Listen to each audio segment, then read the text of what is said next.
حبیب صاحب، سب سے پہلے تو ہمیں یہ بتائیں کہ انتخابات کالعدم قرار دینے کی کوئی آئینی شک موجود ہے؟ سپریم کورٹ کے پاس یہ اختیار ہے؟ دیکھیے، قانون میں تو یہ اختیار موجود ہے الیکشن کمیشن کے پاس کہ وہ چاہے تو کوئی حصہ کالعدم قرار دے سکتا ہے۔ آپ کو یاد ہوگا ڈسکا میں ایک الیکشن ہوا تھا اور ڈسکا کے پولنگ کو انہوں نے کالعدم قرار دیا تھا۔ اسی طرح بعض جگہ پولنگ سٹیشنز پہ یہ بات ہو سکتی ہے کہ جناب ان کا انتخاب کالعدم قرار دیتے ہیں اور یہاں پہ دوبارہ پولنگ ہوگی، جس طرح کے کئی دفعہ ہوتا بھی رہتا ہے۔ تو یس، یہ اختیار اگر الیکشن کمیشن کے پاس ہے تو سپریم کورٹ بہرحال الیکشن کمیشن کو یہ کہہ سکتی ہے کہ وہ یہ اختیار استعمال کریں۔ لیکن اس کے ساتھ یہ بات بھی ہمیں ذہن میں رکھنی چاہیے کہ جو کچھ ہو رہا ہے، یعنی الیکشن کو کالعدم قرار دینے کی درخواستیں جو ہیں، اس میں فریق کون کون ہے؟ اس میں فریق وہ لوگ بھی ہیں جو جیتے ہوئے ہیں اور اس میں فریق وہ لوگ بھی ہیں جو ہارے ہوئے ہیں، ٹھیک ہے نا؟ تو یہ معاملہ کافی پھیلا ہوا ہے، تو لہٰذا الٹیمیٹلی یہاں سے ایک راستہ نکل سکتا ہے اس درخواست سے کہ وہ جو ابھی تھوڑی دیر پہلے فافن کی بات کر رہے تھے مختار جاوید صاحب، کہ عدالت جو ہے وہ کہے کہ ہاں ہم ایک جوڈیشل کمیشن بناتے ہیں یا ایک انکوائری کمیشن تشکیل دیتے ہیں، یا گورنمنٹ کو یہ کہے اور وہ انہی خطوط کے اوپر باقاعدہ طور پر آگے بڑھ جائے۔ یہ ایک ٹائم ٹیکنگ پروسیس ہوگا۔ مختار صاحب بھی یہی کہہ رہے تھے، اس وقت ہم جس دورائے پہ کھڑے ہیں ہمیں تو کوئی فوری سولوشن چاہیے۔ دیکھیں، یہ ایک فوری سولوشن ہو سکتا ہے۔ کیا؟ وہ یہ ہے کہ آپ ابتدائی طور پر جہاں جہاں جتنی سیٹوں کے اوپر اس وقت پرابلم ہے، یعنی جہاں پہ تنازع ہے، ان کے ریزلٹس روک لیں اور باقی اسمبلی کو آگے کر دیں، باقی اسمبلی چل پڑے۔ جب باقی اسمبلیاں چل پڑیں گی، مثال کے طور پہ اگر 60-70 اراکین کے اوپر مسئلہ ہے اس وقت قومی اسمبلی کے، تو 266 میں سے یعنی آپ سمجھیے کہ 2/3 تو تقریباً موجود ہوگی، تو وہاں پہ بات آگے بڑھ جائے، اسمبلیاں اپنا کام شروع کر دیں۔ اسی طرح پنجاب اسمبلی کے جہاں پر اعتراض ہے وہاں پہ روک دیا جائے۔ تو بعد میں ان چیزوں کو آپ ساتھ ساتھ چلاتے رہیں، ایک ایک حلقہ کر کے پکڑتے رہیں، یا سب کو اکٹھا پکڑنا ہے تو پکڑ کے آپ معاملے کو آگے لے کے چل سکتے ہیں۔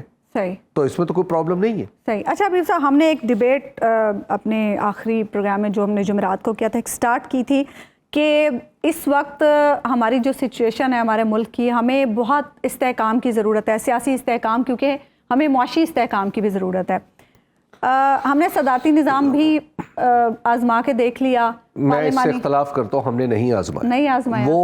وہ بالکل اسی طرح کا صدارتی نظام تھا جس طرح جنرل ضیاء الحق کے نظام کو آپ پارلیمانی نظام کہہ لیں۔ اچھا، وہ صدارتی جنرل ایوب خان کے نظام کے اوپر صدارتی نظام کا الزام نہیں لگایا جا سکتا کیونکہ وہ جمہوری نہیں تھا۔ پارلیمانی جمہوریت تو ہم نے آزما کے دیکھ لی ہے۔ جی ہاں۔ تو آپ کو کیا لگتا ہے اب ہمیں جو ہم سٹیبلٹی چاہتے ہیں اس کے لیے ہمیں کیسا نظام لانا چاہیے کہ ہم سٹیبلٹی دیکھیں؟ دیکھیے، جو سٹیبلٹی ہے نا، یہ ہمیشہ ایک مکمل سیاسی نظام کا حصہ ہوتی ہے۔ مثال کے طور پہ مکمل سیاسی نظام اسے کہتے ہیں جس میں 3-4 تہیں جن کو آئین میں فورسی کیا گیا ہو وہ موجود ہوں۔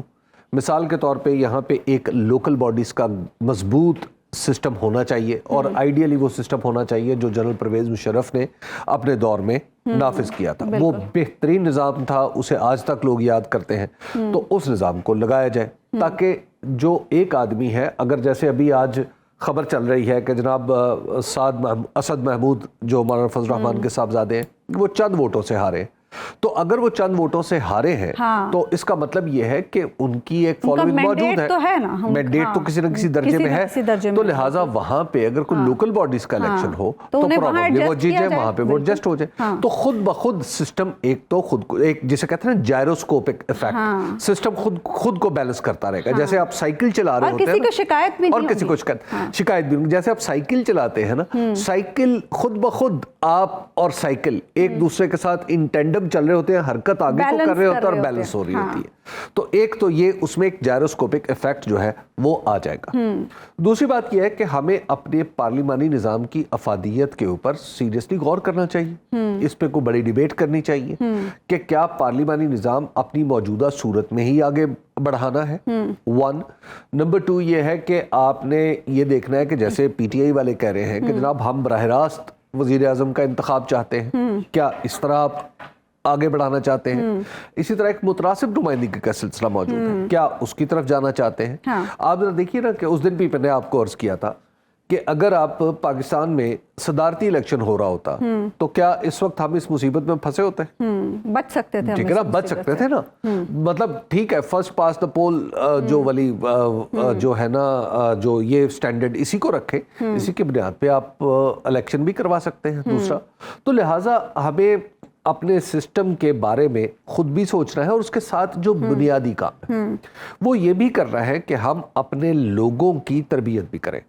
عظمیٰ لوگوں کی تربیت یک طرفہ نہیں، کئی طرفہ ہوتی ہے. اگر آپ غیر جانبدار اور بے لاگ تجزیوں اور تبصروں میں دلچسپی رکھتے ہیں تو ابھی سنو نیوز کا یوٹیوب چینل سبسکرائب کریں اور بیل آئیکن پر کلک کریں.